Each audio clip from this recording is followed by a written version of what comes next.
অনেক দিন আগে সবুজপুর নামে একটা গ্রাম ছিল। সেখানে রামু নামে একটি লোক তার মেয়ে তনুকে নিয়ে বাস করত। তনু, যখন তোর 2 বছর বয়স তখন তোর মা আমাদের ছেড়ে চলে যায়। তনুর বয়স এখন 6 বছর। তনুর কাছে তার বাবাই এখন সব। মা তনু, এই আবছা অক্ষরগুলো ভালো করে পড়ো। অ আ ক খ। খুব ভালো হয়েছে, এবার স্কুলে যাওয়ার জন্য তৈরি হও। Are you ready? Yes father.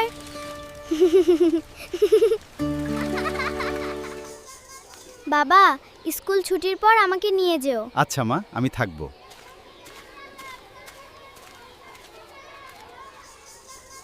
বাবা, স্কুল ছুটির পর আমার ঘটেছে আমাদের নতুন দিদিমণি খুব সুন্দর একটা গল্প বলেছেন। তাই? আচ্ছা, বাড়ি চলো, সব শুনবো।